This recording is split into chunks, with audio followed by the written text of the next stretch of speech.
Here's an example of economic decision making.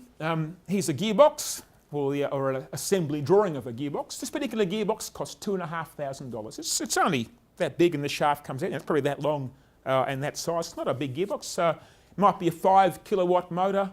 It's not massive, but it's $2,500. Now the question becomes, as a maintenance strategy, do I restore this machine on a regular basis and do an overhaul and a shutdown and fix it back to supposedly good condition, or do I replace it brand new? This is what we know of the machine, the reliability curve. We know that for the first 3 years, in a group of 100 machines, only one in that group has failed. So for 3 years, and doing no maintenance on that machine for 3 years, 1 out of 100, so 99 times out of 100, we're going to make 3 years with no maintenance being done. The question now becomes, at the end of 3 years, do I replace it with new, or do I maintain it and renew it back to the condition? Bearing in mind, each failure is $25,000 company-wide loss. Now, this curve falls away because as parts age, more of these things start to fatigue, more opportunities for failure arise, and one of those every now and again pops up and the machine stops. So that curve represents the likelihood of a failure. For example, half my machines will survive 6.5 years. 99 machines will last 3 years. 10% will last 8 years. I might be lucky. I might have one of the 10 percenters. I'll never know. Can I afford to take the risk of thinking I've got one of the 10 percenters if each failure is $25,000? This is where risk and the financial justification has to be number one. Most guys, they'll push the limit. Most managers will say, run that another 6 months. Oh, I can't afford it this month, they haven't met budget. Run another 6 months. Well, Mr. Manager, another 6 months is 3 breakdowns. You're going to lose $75,000 because you're not meeting budget. This is what we have to make clear to production and engineers and CEOs and executives. The game they're really playing. They're playing a game of dice, unless they've got the data to understand what really is going on. So we're back here. The question is, maintenance strategy-wise, I've got 2 choices. I can, 4 years, I might push 4 years, 90% is, 90%, I might get away. I might be lucky, I might have one of the 90 percenters. But if I got one of these 10 percenters in the first 5 years, which I'll never know, I've got one of those.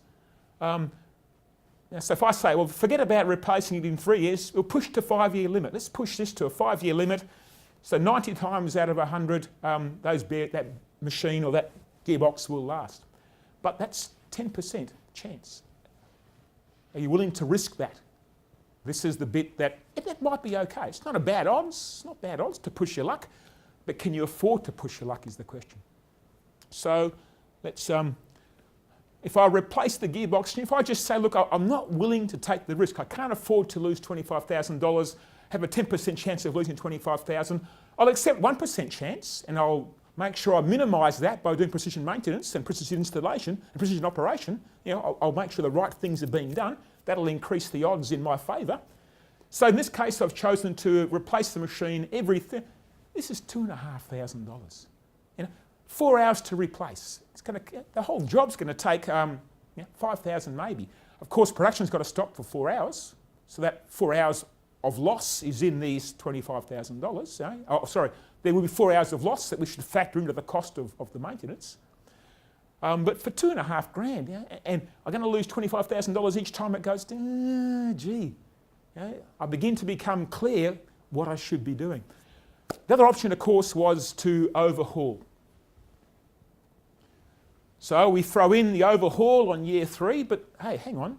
When I overhaul a machine, when I pull it apart and try to rebuild this thing using human beings with no procedures, the odds of failure are now 30% on that next machine when it starts up on the overhaul. So now my odds are not like a new machine anymore. A new machine gives me the same odds as what it was. An overhaul gives me less odds. They get worse.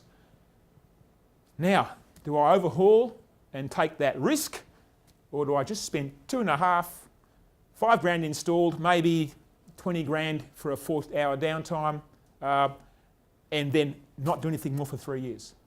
Or do I take this punt? The numbers tell us what to do. Of course, if I can increase reliability twice as much, if I can go from 3 years to 6 years with absolute certainty, hey, let's do that, because that's repairs that aren't being required with certainty of achieving the output that I need, the production I need.